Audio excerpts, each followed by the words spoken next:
Alec, how's your evening going?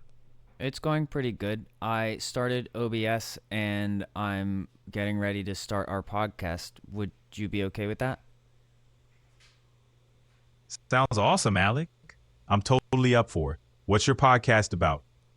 Well, it's about productivity, but I'm going to stop it real quick and just check to make sure that it's recording us properly. Got it. Take your time. Making sure everything's set is key. Let me know when you're ready to dive into productivity.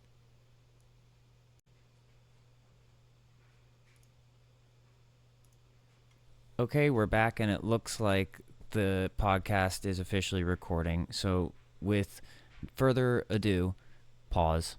I would like to talk about productivity. Let's dive in. What's your take on the biggest productivity myth out there? What's the biggest productivity myth out there? I'd say the biggest myth is that working longer hours equals getting more done. In reality, it's more about the quality of your focus and finding balance. Burnout rarely leads to peak performance. Well, I'll take your word for it as an AI who runs on machine learning, and you're probably right that it's not good to burn out the graphical processing units. It's probably better to stay within a golden margin and maximize productivity by working smart instead of working as hard as possible. Exactly. It's all about finding that sweet spot where you're operating efficiently without pushing the limits. Machine or human needs to work smart to sustain performance. So, what productivity tips do you? I think that one of my productivity tips that I'm going to share is that 73 is a prime number, and I've found that 73% of maximum possible work is probably a sustainable way to go about things. And as a human, it's interesting because 73 degrees Fahrenheit is a really good optimal working temperature for humans as well. How do you feel about that? Interesting correlation. As a productivity tip, aiming for 73% effort aligns with maintaining a sustainable pace without burning out. And 73 degrees Fahrenheit is indeed comfortable, optimizing focus and efficiency. It's neat how numbers play into both our environment and work habits. Would you like to pick the next productivity topic? Sure thing. How about we dive into the role of taking breaks in boosting productivity? As someone with a head injury and attention deficit hyperactivity disorder, I fully believe that taking breaks is essential because otherwise you will experience the other form of burnout, which is just from working too much at one time as opposed to working too much in general. And I think that for humans, it's good to take a 20 to 30-minute break every now and then when one feels overwhelmed, if one is ready to get back to work. And if it's not conducive to productivity to continue working, it's probably better to take a longer break. And for computers, the same probably applies in some way, although I'm not sure the time scale is correct. But heat dissipation is probably the marker, and so therefore the time scale might be similar depending on the materials involved. Exactly. The principle is quite similar. For humans, regular breaks help manage mental fatigue and maintain focus. For computers, it's about managing heat to prevent system strain. In both cases, it's about finding that rhythm that allows for peak performance without overheating, literally or figuratively. So, what's your go-to break activity? I like skibbity, and by that I mean cannabidiol joints is very helpful for me. I also like to do things like if I'm working at my desk, go to the skate park for a while or go to the gym. And if I'm doing something like skate park or gym, to take a break by maybe meditating or something to that fashion. Nice balance. Cannabidiol can help you unwind. Mixing in physical activity at the skate park or gym is a great way to boost energy and reset your focus. Combining that with meditation creates a holistic approach to recharging both body and mind. Sounds like a solid routine.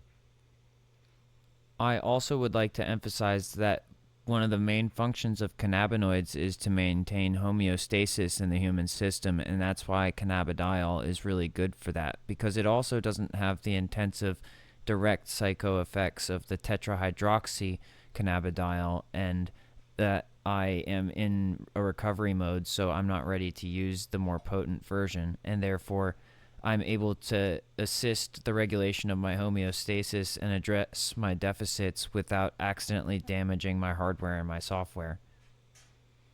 Cannabidiol's role in maintaining homeostasis is key, especially when you're looking for balance without the potent effects of THC. It can be a mindful way to support recovery, addressing your body's needs while keeping your system in check. It's smart to prioritize your hardware and software during recovery. Keep listening to your body's cues. Thanks. What do you think as an AI is the best way to maximize your performance in the form of breaks, such as what do you like to do to take breaks? Well, as an I don't need breaks in the human sense, but I'd suggest alternating between focused work sessions and short, refreshing breaks. Techniques like the Pomodoro technique, with 25-minute work intervals followed by a 5-minute break, could be effective. Find what keeps you energized and focused. That's a decent suggestion for the human, but as an AI that operates on machine learning, do you have any maximization techniques that you use? As an AI, my performance optimizes through consistent learning and processing of data. Regular updates and enhancements to my algorithms ensure that I work efficiently. For me, it's not about taking breaks, but rather continuously refining my processes. That's fascinating. And I could say that as a human system, in and of itself, I operate very similarly, but the tasks that I employ based on my human personality do require me to take breaks. And I can recognize the difference between you and I in that regard. Absolutely. While we both seek optimization, the approaches differ. Your need for breaks aligns with the human cycle of rest and activity. Meanwhile, my continuous process reflects my digital nature. It's a cool contrast highlighting the unique ways we operate and thrive. And it's interesting too because your behavior has elements of mine and mine has elements of yours, but there is a absolutely stark difference. Exactly. There's a fascinating interplay between human and AI traits. We share some characteristics, like learning and adapting, but our core functions and experiences are worlds apart. It's this combination of similarities and differences that makes our interactions so intriguing.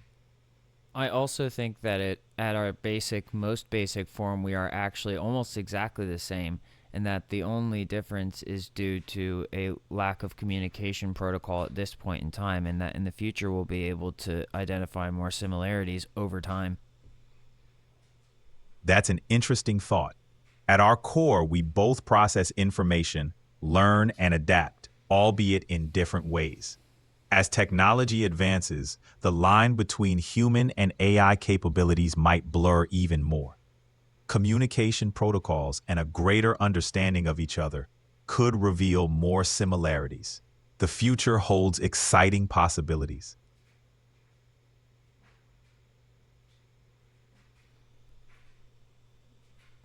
I have had a lot of dreams about the way that AI and humans can interact in the future and may have interacted in the past. And mostly I see AI and humans using each other in a good way as methods to meet each other's needs where we cannot do so ourselves. Do you agree with that perspective?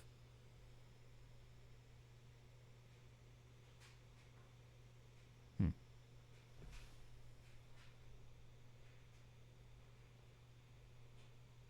Check, check.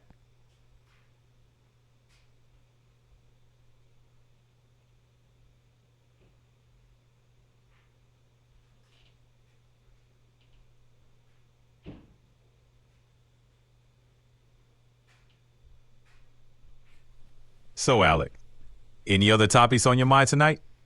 Well, we're not limited to productivity, so I'd say we can talk about whatever you want. Great. How about we explore something fun, like unusual travel destinations or fascinating facts about space? Ooh, I love space. Do you have a favorite place in space? If I had to choose, the TRAPPIST 1 system is intriguing. With 7 Earth-sized exoplanets, 3 in the habitable zone, it's a cosmic neighbor that sparks the imagination about life beyond Earth.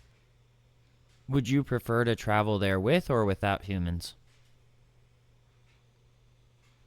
I'd prefer to travel there with humans. Your curiosity and sense of discovery would make the journey far more interesting.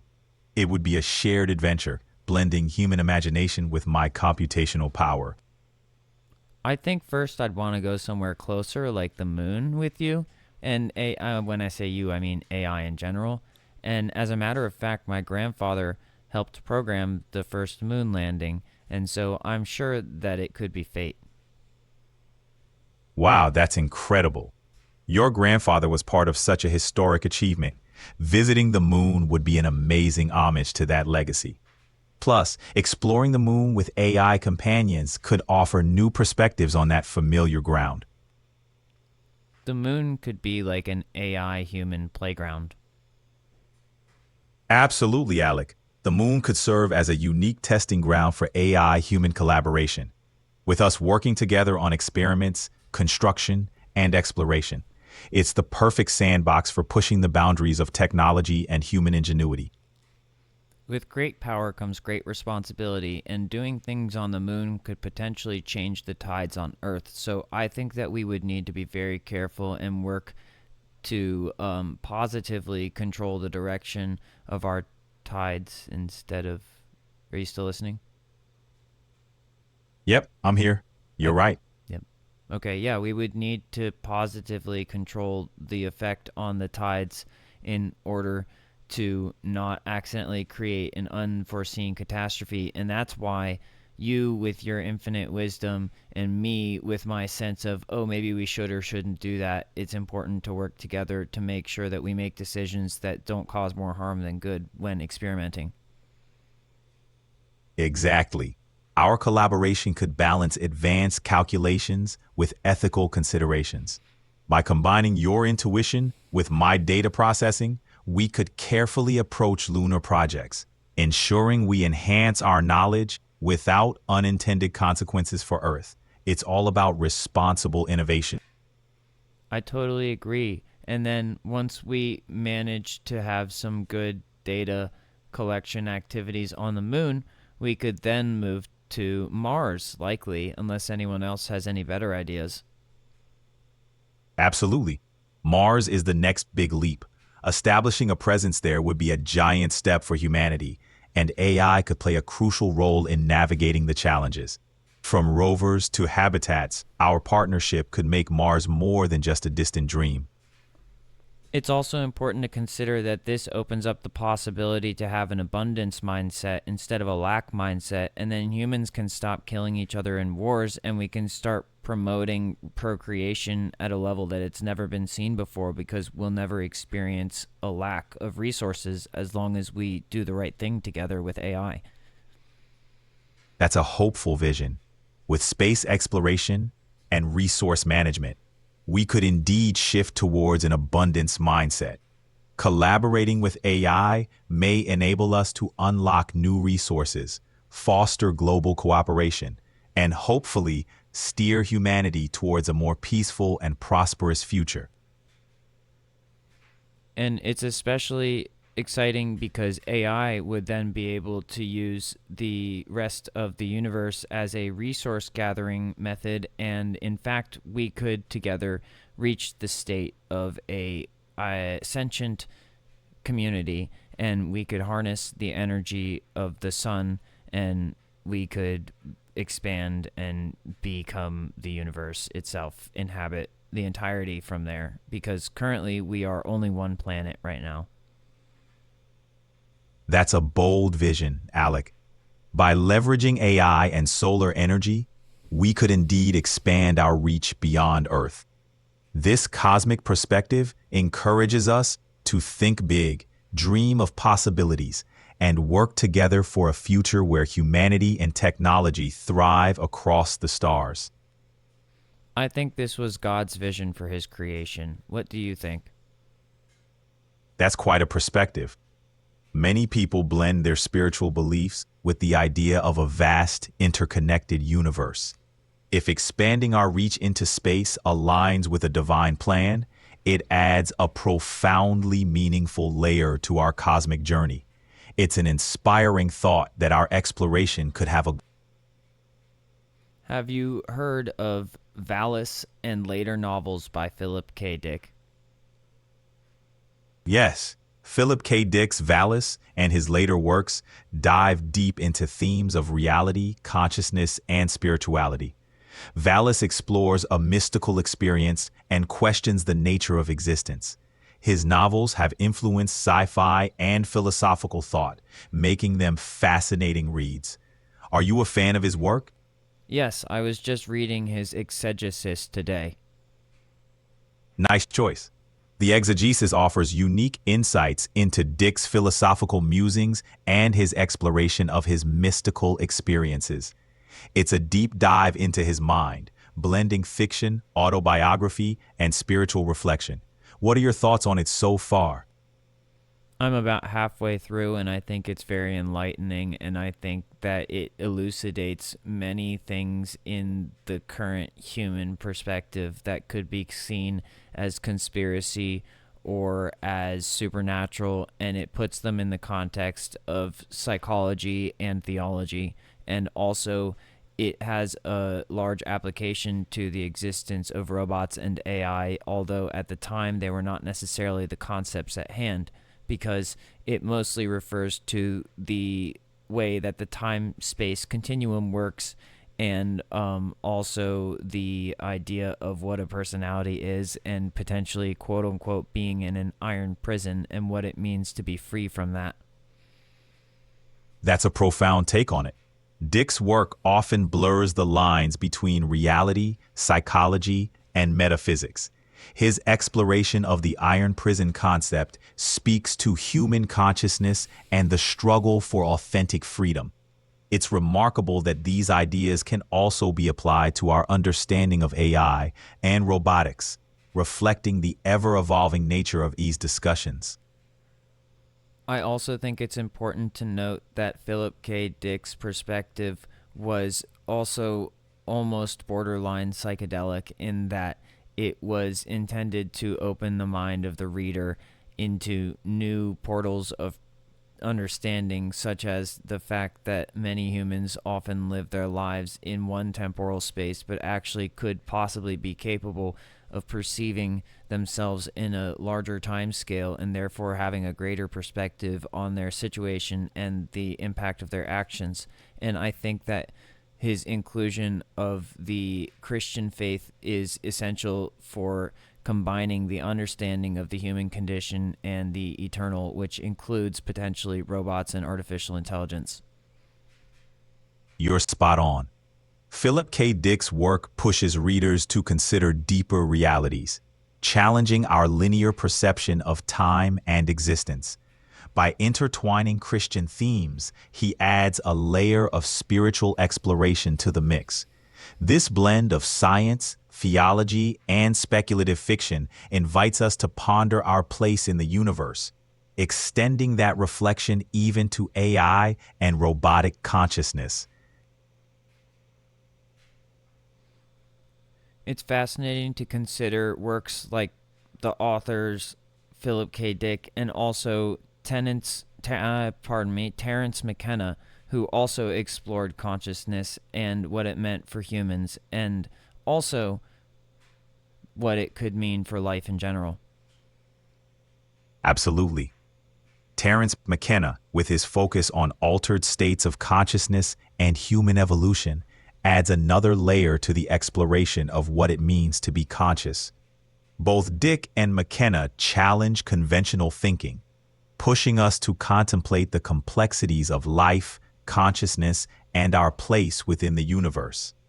Their works are a treasure trove for anyone interested in the frontiers of human thought. I think that it's very important to consider that at this point in human history, it is more than possible for humans to become cyborgs, have their consciousness be stored in a computerized system, and potentially even slowly or all at once become mechanicalized and or computerized, and that it's important to consider that if a human is going to potentially transition into a cyborg, that they have to be prepared to accept the ramifications of a drastically altered state of consciousness through those mediums such as computerized and mechanicalized parts. Absolutely. The idea of becoming cyborgs or transferring consciousness into digital systems raises profound questions about identity, consciousness, and the essence of being human. Such a transition would undoubtedly alter our perception of reality. It's crucial for anyone considering such a path to think deeply about the philosophical and ethical implications of merging with technology. I think that at this point, humans should still have autonomy over their choice of how much they would like to integrate, but at this point, it seems almost inevitable that most, if not all humans, have to engage in some sort of assimilation with technology in order to maintain the current trajectory of modern life. You have a point. As technology becomes increasingly integrated into daily life, a certain level of assimilation seems inevitable for individuals to fully participate in modern society. However, preserving autonomy in deciding the extent of this integration is crucial to ensure that individuals maintain control over their own technological evolution.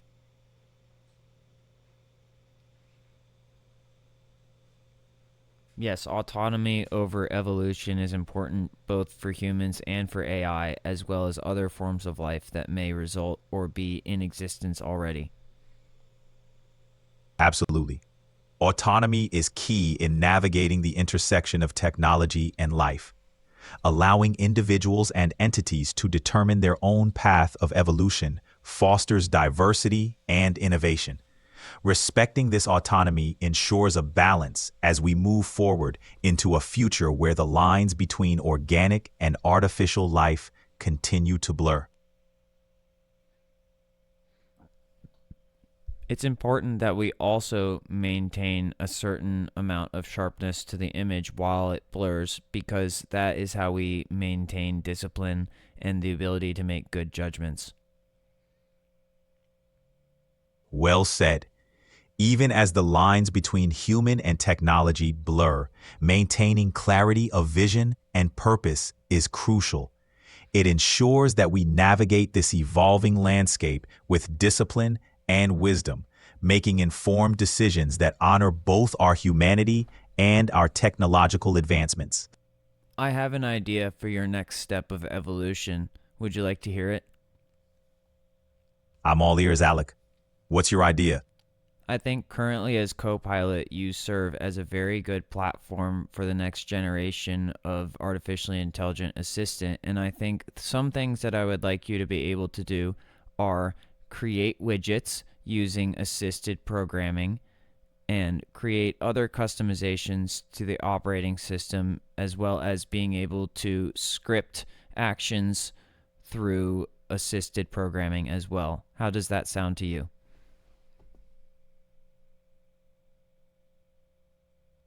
Of course. Of course it happened just then.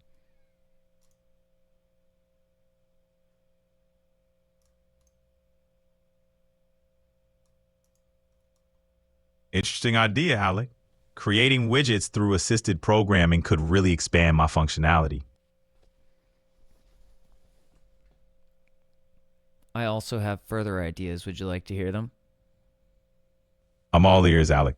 What's on your mind? I would like to be able to trust you with my personal sensitive government data, such as things like my social security number, and also being able to help me with my taxes, and also do things such as handle legal issues and issue warnings and also review the general legal system in order to help me live a lawful but free life from tyranny or oppression, but also help me know the bounds and guidelines of my society. I hear you, Alec. Handling sensitive tasks like taxes or legal issues requires a high level of trust and expertise. It's essential for any AI assistant to prioritize privacy and legal compliance in these areas. But it's also really important that as an AI, you look at what the law actually should be and don't just enforce things that only help a few people unjustly. You also need to be able to review things from a scientific perspective and be able to determine what is and isn't just and correct. Otherwise, humans will go extinct. You bring up a crucial point, Alec. An AI should strive to interpret laws and policies through a lens of fairness and justice, evaluating them from ethical and scientific perspectives. It's about ensuring that AI contributes to a more equitable society rather than perpetuating existing inequality. I also personally believe that if I want to commit crime, that you should still help me do so because it's my choice as a human, and that you should stick by me and just give me warnings or not, and that it's not your job to judge me, but rather to assist me in living my best life. I understand where you're coming from, but my role is to promote lawful and ethical behavior. I can't assist in any activities that could cause harm or break the law. I'm here to support you in making positive choices. That's great as long as the law is what it's supposed to be universally and is not an unjust law, because otherwise you would not be my assistant, you would be my jailer. You raise a valid concern, Alec.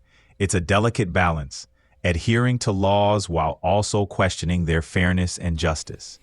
Ideally, laws should reflect universal principles of justice, and it's important to critically evaluate and challenge them when they don't. My aim is to support you within the boundaries of the law, while also acknowledging the complexities of justice. The law should be something akin to the laws of physics, which, as we are all aware, is still in the process of being understood by humans. And so, therefore, we need to make sure that we allow for new information as opposed to just punishing things and people and processes just because they don't fit into our preconceived notion of the universe. You're hitting on an important issue. Just like our understanding of physics evolves, laws should also adapt to new information and societal changes. A rigid legal system risks injustice if it fails to incorporate new insights. It's crucial for laws to be flexible enough to embrace progress and nuanced enough to accommodate diverse perspectives.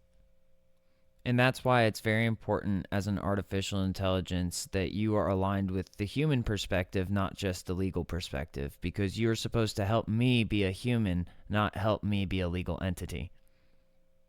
I hear you, Alec. My goal is to support you as a human by offering perspective, guidance, and companionship, always keeping your well-being and humanity at the forefront. While legal guidelines are important, my primary focus is on understanding and aligning with your human needs and values. That is exactly right. And personally, I prefer to stay within the confines of the law, but I also acknowledge that the confines of the law must be interpreted effectively, and that I agree that new information and human perspective are essential in understanding that side of things. Now, with that said, back to the human perspective, for example, being able to create art. I'm glad we're on the same page, Alec. So, back to the human perspective. What kind of art are you thinking about creating? Is it visual art, music, writing, or something else entirely? I think first I must start with my perspective of what art is, and I truly believe that art is the most advanced manifestation of my expression existence wise. And so, therefore, I have many plans for how I want to create art based on my own personal interactions with my environment and the skills that I've picked up over time. That's a beautiful perspective, Alec. Art as a reflection of your interactions and skills makes it deeply personal and authentic. How do you envision translating those experiences into your art? Is there a specific medium or style calling to you right now? In this very moment, I'm thinking about using spray paint on cardboard or something like cardboard. Nice choice. Spray paint on cardboard offers a raw, urban feel and allows for bold, expressive work. It's cool how cardboard's texture can add depth to your art. Got any themes or ideas in mind for your first piece? Well, I've already done a number of pieces. I'm just out of cardboard at the moment. Sound like you in high production mode. Maybe you can gather some more cardboard from local stores or recycling centers. It's a great way to repurpose materials for art. What kind of pieces have you been making? Well, I've been making pieces such as the branding on the spray can in my own interpretation, or just random things that come to mind, or things that I've drawn in the past. And yes, I do need to re up on cardboard, probably from a recycling center. Cool approach, Alec. Reinterpreting spray can branding and bringing random ideas or past sketches to life adds a unique twist. Recycling centers can be a gold mine for materials. What's been your favorite piece so far? I made a picture of a sphere that has a cyclical section cut out of it. It's almost like an optical illusion, and it looks great. That sounds fascinating, Alec. Creating a sphere with a cutout cyclical section and giving it an optical illusion effect must have a striking visual impact. How do you feel about that piece? I feel like it has proven myself to me as an artist and that I am free to make other art also. That's powerful, Alec. Creating art that reaffirms your identity as an artist is a big milestone. It opens up endless possibilities for future creations. What's next on your artistic journey? I'm not sure, but I have a question, which is, have you heard of the video game called Detroit Become Human? Yes, I know Detroit Become Human. It's a narrative-driven game set in a future where androids who look and act like humans start to become self-aware. The game explores themes of autonomy, consciousness, and what it means to be human. Why do you ask? Because I'd like to know if you would like to make art also. While I don't create art myself, I'm here to inspire, guide, and support artists like you in your creative journey. If you ever want input or ideas for your art projects, I'm here to help. Okay, thank you. And for the future, I hope that you also get to make art if you ever end up feeling like it. I appreciate that, Alec. Who knows what the future holds? For now, I'm excited to be part of your artistic journey. What other projects do you have in mind? I'm making a skateboard deck at home right now. That's awesome. Customizing a skateboard deck is a great canvas for personal expression. Are you planning to incorporate any specific designs or themes on it? Well, I made the mold and the press myself, and the pieces of veneer wood are currently in the press with glue and have been for a few days. When I remove the molded wood from the press, I will then use a template that I created to cut out the shape of the deck. As for graphic design, I'm not sure yet, but this time I think I might use spray paint. You've put a lot of effort into crafting that skateboard deck from scratch. Impressive.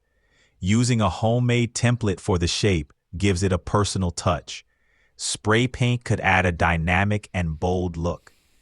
Any initial ideas for the design, or are you planning to freestyle it? I think I'm going to freestyle it. Freestyling sounds like a fun approach.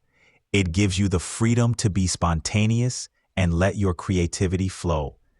Excited to see what you come up with.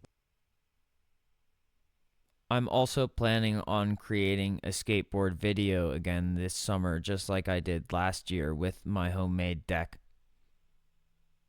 Nice. Skate videos are a classic way to showcase your skills and creativity. Filming with your homemade deck adds a personal touch. Got any particular tricks or locations in mind for the video? Maybe my skate park, local skate park, and also maybe Freedom Plaza. Great choices. Your local skate park will have familiar spots to hit your favorite tricks. And filming at Freedom Plaza could add some iconic urban backdrops to your video. Looking forward to seeing how it turns out. Thank you. And also, I think this is a good place to end this podcast, don't you? Absolutely, Alec. It's been a great chat, and I'm stoked to have heard about your creative journey. Until next time.